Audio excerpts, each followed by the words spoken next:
Supersonic missiles over Baltic Sea. NATO jets intercept armed Russian Su-30 fighters over Baltic as Putin escalates military pressure on the West. NATO fighter jets intercepted two Russian Su-30 warplanes armed with supersonic missiles over the Baltic Sea, intensifying concerns across Europe that Moscow is ramping up its show of military strength. The incident underscores a rapidly worsening security climate as Russian President Vladimir Putin continues to taunt the West with aggressive maneuvers that some experts warn could push the continent to the brink of open conflict. Now let's uncover the details of this story on the AI podcast. Imagine this for a second.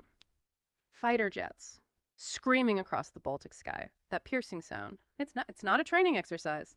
It's real. NATO jets scrambling, intercepting Russian warplanes, armed ones.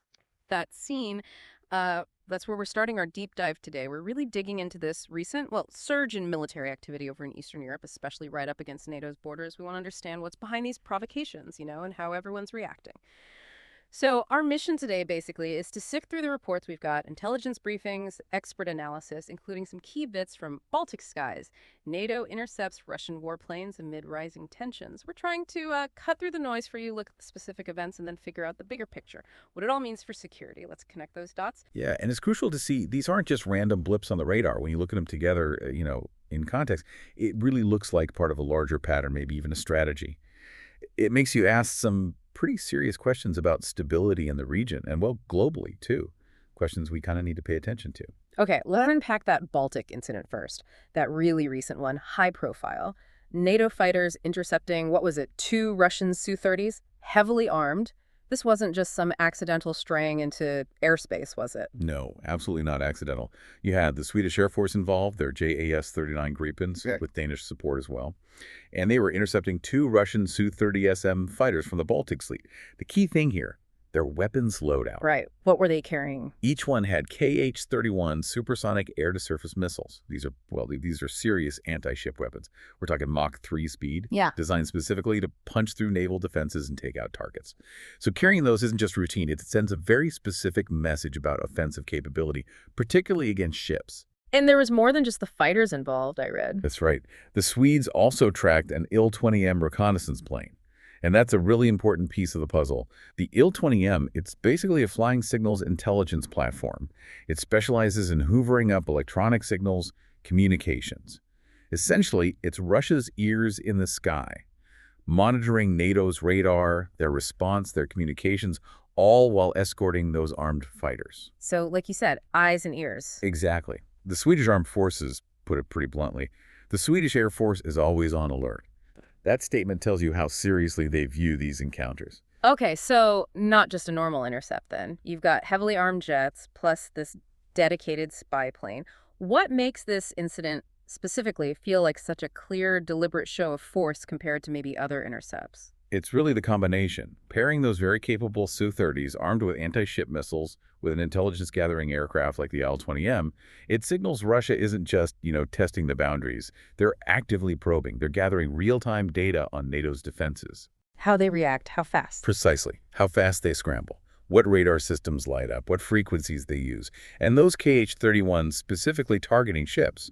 That suggests this could be seen as practice, maybe, for challenging NATO naval power in the Baltic Sea. Forcing a NATO response lets that Il-20M collect invaluable intel. It's a multi-layered move, assess capabilities, and intimidate at the same time. That's a concerning thought. But as you said, this isn't happening in a vacuum. The Baltic incident, it's just one part of what seems like a steady increase in these kinds of actions across Eastern Europe. Yeah. Sources are calling it rising tensions. What else fits into this pattern? Right. If you zoom out from the Baltic, you see this fits into a much bigger picture of Russian activity all along NATO's eastern edge. Take the drones, for example. On September 9th, Poland reported there's 23 Russian drones crossing into its airspace. 23 in one day. 23. That's not just one accidental drift. That feels like a deliberate, sustained probing action. Maybe testing air defense response times, looking for gaps, maybe trying to overwhelm systems. Then, just days later, Romania reported a similar breach. And Latvia confirmed a Russian drone actually crashed near its eastern border. Trash. Wow. Yeah, which raises questions about Was it equipment failure or something else? And then there was that really bold move in Poland, a civilian-type drone, but believed to be Russian-controlled, flying directly over the presidential palace and key government buildings in Warsaw. Right over the capital. Directly over. Polish officials called that an intentional act of aggression. It's not just testing borders anymore, that's intelligence gathering, or maybe intimidation, right in the political heart of a NATO country. Psychologically, that's pretty significant. And it's not just drones, is it? There are these large military exercises, too. Exactly. Russia has really ramped up military cooperation with Belarus, specifically through the Zapad 2025 war games. Now, Zapad exercises historically, well, military analysts, including those in our sources, have long seen them as potential dress rehearsals for Russian invasions. Dress rehearsals, that's a strong term. It is. And the scale is significant. Fighter jets, drones, artillery, motorized infantry. It's a big show. This year's exercise feels particularly pointed, given everything else happening. It looks like more than just routine training. It signals a high state of readiness, maybe preparing for larger operations.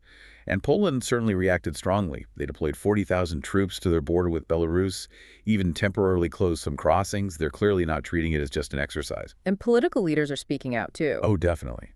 Poland's Prime Minister, Donald Tusk, made a pretty stark statement. He said Europe is facing its most dangerous moment since World War II.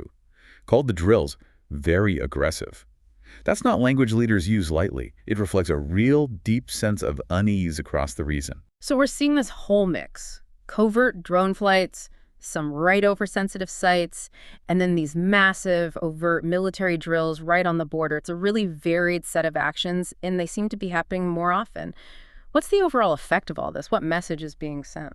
Well, the cumulative effect is complex. Part of it is clearly about gathering intelligence, like we talked about with the IL-20M. Russia wants to know exactly what NATO can do and how fast. Another part is intimidation, psychological pressure, trying to create uncertainty, maybe test the unity and resolve of those Eastern NATO members. Keeping them on edge. Exactly. And these dress rehearsals, they also keep Russian forces sharp, practiced, showing they can deploy quickly and project power. It creates this environment of tension where an accident or a miscalculation could potentially escalate things very quickly. It feels like a deliberate strategy of blurring the lines, pushing boundaries, testing reactions without quite crossing the threshold into open conflict. And if we link this back, all of this escalation, these tensions, they're happening while Russia's war in Ukraine continues now into its 4th year. That war has to be the main driver here, the central context for these provocations. Right? Oh, absolutely. You can't separate these border incidents from the war in Ukraine. It's not just a factor, it's the defining factor. Russia's actions along NATO's borders, you could argue, are partly designed to distract NATO, tie up resources, put pressure on countries supporting Kyiv. The sheer scale of the war itself and Russia's approach there inevitably spills over and influences their actions elsewhere. And the war in Ukraine itself, the intensity there hasn't let up. President Zelensky recently gave some staggering numbers. Just in the last 2 weeks, Russia launched, over 3,500 drones? 3,500 drones, yeah. Yeah. And 2,500 glide bombs, plus nearly 200 missiles, all in just 2 weeks. That volume is just incredible. What does that level of bombardment tell us about Russia's strategy right now in Ukraine and the pressure Ukraine is under? That intensity reveals a few key things, I think. First, it's a clear attempt to just overwhelm Ukraine's air defenses by sheer numbers. Saturate the system. Glide bombs, especially, are tough to stop and cause massive damage. Second, it shows Russia is still trying hard to degrade Ukraine's infrastructure, its military capability, its logistics.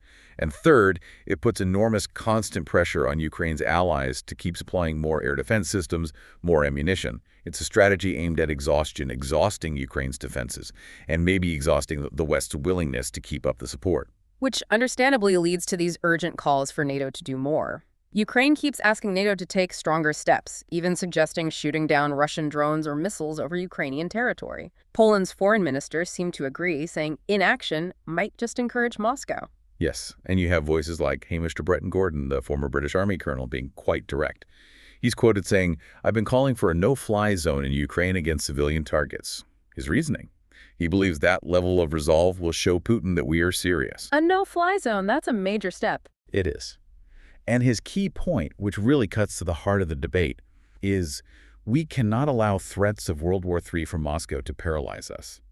It's a call for NATO to overcome its fear of escalation. But that fear isn't unfounded, is it? I mean, that's the core dilemma for NATO. How do you show that strength, that resolve, without actually triggering the very escalation everyone wants to avoid?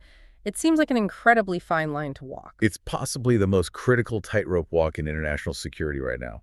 On one hand, you have the arguments for stronger action, protect Ukraine, deter Russia, show weakness invites aggression, as Colonel de Breton-Gordon suggests. But on the other hand, directly engaging Russian forces over Ukraine, enforcing a no-fly zone. That means NATO pilots potentially shooting down Russian planes.